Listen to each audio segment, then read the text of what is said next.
I'm Jaan Mardenborough, I'm 24 years old and I'm a professional racing driver for Nissan.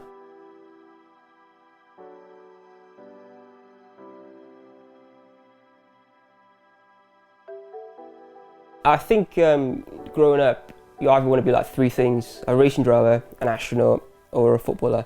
And for me, it was always cars, always wanting to be a racing driver. So when I was like 6 or 7 years old and I realised you could do it for a job, I was like, right, I want to do that. And then growing up, you realise, I'm not going to be a racing driver, because you figure out how much it actually costs to become one. I didn't do any karting, I don't know anyone in motorsport. It sort of became like just a dream, just a goal which is sort of unachievable. Fortunately, when I was like 19, GT Academy happened. The prize was a professional contract with Nissan, a professional drive in the Dubai 24-hour race in January 2012. It was really weird. I just woke up one day, went on my PlayStation, and there was like a new menu, GT Academy, and I entered it. I knew what it was, obviously, because past winners like Lucas and Jordan. I think I played for an hour and I was then the top 50 in the UK. But this competition was open for 6 weeks, and I entered the first week, and the times changed so fast because it was just one car, one track. So I left it for 4 weeks, and then for the last 2 weeks I just stuck at it at least 5 hours a day, just going round and round and round in this 370Z around this Mickey Mouse fancy track. And then only the top 20 from like each European country would go through to the next round. And I think I finished 11th in the UK and Ireland. And then was at the next round at Brands Hatch. That's when the dream or the realisation that something could happen was happening. And from the 20 people that were there at Brands Hatch, 2 would go through to the final at Silverstone. Went to Silverstone, did lots of different challenges in GTRs, 370s. People get knocked up for various stages, and I was the last one of 4 left, and we had a race, and I qualified first for this race. It was a 20-minute race around Silverstone, and the winner would be the winner of GT Academy. And the only time I thought I'd have a chance of winning was when I qualified first. It was just impossible. You don't think about that stuff.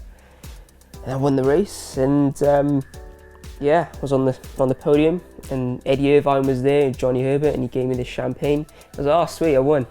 And then I moved to Silverstone for like 5 or 6 months, and started my development program, and then raced lots of different stuff, and here I am now.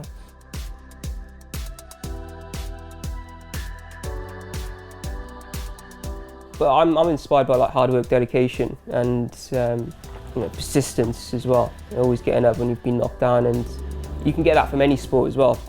Last year with the incident in the ring, that's a major thing what happened, and it took a while to completely understand what happened and what you could have done to solve it or to stop it happening. The next time I was in the car was like I think a week and a half later at Pembrey when I was racing for Carlin, and they were shaking down a Formula Renault, and they rang me up and said, look, do you want to drive this car down Pembrey to shake it down? Or it was meant to be 20 laps. I was there all day. I think did about 90 laps around Pembrey. It's still difficult to talk about what happened, but it's an area of my life where it was a significant dip, but you always think you're never going to get out of this dip. It's like such a massive rut, but you do. If you have the right mindset, you can get out of anything.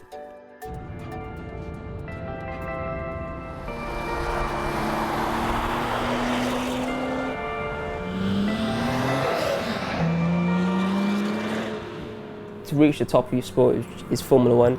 That is like the ultimate goal. I mean, any driver that says it isn't is lying. It's the top. You want to reach the top.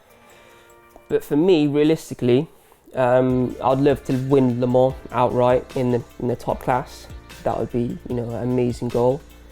But also, traveling to different continents and racing abroad, like in America or Japan, or in the Middle East, just anything with 4 wheels I want to do. The noise in a GP2 car, the difference is massive. It's huge. Like, the noise is incredible. I think it revs like, I think it was like 10,000, or nearly 10,000 on 9.8. And it's insane. It's a V8 compared to a V6 in GP3. We have carbon brakes. The tyres are F1 tyres, actual proper sizes of F1 cars. The downforce is a lot more downforce. 2 different tyre compounds. DRS, pit stops. It's significantly longer than a GP3 race. You got to take your chances in motorsport, and I got told, I think it was Tuesday night, and the race was obviously Saturday, Sunday. Tuesday night here at home, asked by the team, do you want to, there's a space, do you want to race for us on Saturday, Sunday in Monza? And I was like, of course, I want to jump in a GP2 car. So I was on the sim on Wednesday, and then throughout Thursday, Friday, you're in the car for practice, and Saturday you race. And it was manic, completely manic, but to race at 300, I think we're doing 330k into turn 1 in a tow with DRS in the race, and yet to do 330k in an open top car was something I've never experienced before. I've done it in a P2 car, but it's a bit different. In a GP2 car, when you're in a tow, your head gets buffeted so much. It's really quite violent, and you think you're behind the car, it's going to be quite serene. It's not. There's so much disturbance going on, and you're sort of trying to look for your brake point and dip out and to overtake someone, and you smack the brakes, and putting like 110 kilos with the brake pedal, and the thing just stops on a dime, and it's just crazy, absolutely crazy, and completely different to GP3. I would have loved more time to prepare for it, but you just have to grab those experiences, and it's something which I'll never forget either. Certainly, I think the first year of racing, I did have the opinion, do other drivers think of me differently? What do they think? I'm not normal, I don't come through the normal route. Whereas now I don't think about that at all, and I get treated like any other racing driver. I'm here at this, whatever category I'm racing at, I deserve to be here. So they treat you with equal respect, and it's not just being given to me, the opportunity was given to me, but then to work hard, I've had to, show to Nissan and GT Academy that I'm gonna be worthy of whatever category you're gonna put me in. I'm gonna be worthy of that.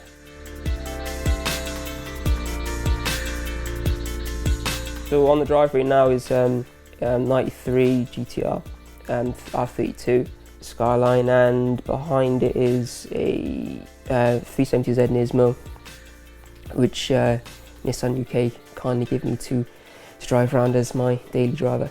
I've had interest in the past, but normally it's the 34 and the 33.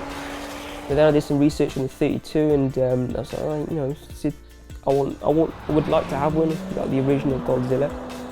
And then I was just like searching away for a few months.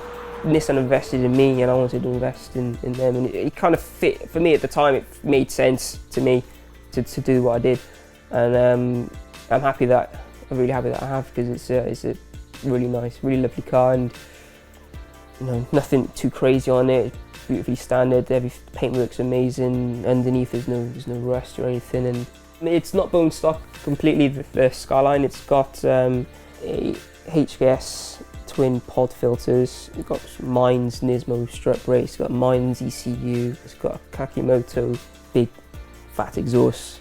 It has 2 silencers. It's not crazy loud. It has Mines downpipes, which when it comes on boost, like 4,000 up until like 7, it sounds really, really nice. It kind of screams, a bit different sounding to unequal downpipes, and Blitz boost controller, and Mines gauges. On standard boost it's like 320, but on like 0.8 of a bar, I think it's like 370, 380. So it feels similar to the Z. I think the Z would kick its ass, like, because it's just instant, power there. Whereas the GTR, it's like, just wait for the boost to come, and then you're away. I think one bit of advice I give anyone wanting to pursue like their dream career is dedication. You've got to be dedicated to it, because if you're not, if you have any sort of external commitments, it'll catch up with you. You just have to put all your eggs in one basket, and that's risky. For me, I was lucky because I had nothing else going on, and racing was what I wanted to do. But it'll take up all your time. You just have to be completely focused and dedicated on what you're doing. Because if you're not, you'll catch up. People will notice, and then you get dropped, or you won't be as good as you want to be. Because it requires 100% of your being to do what we're doing.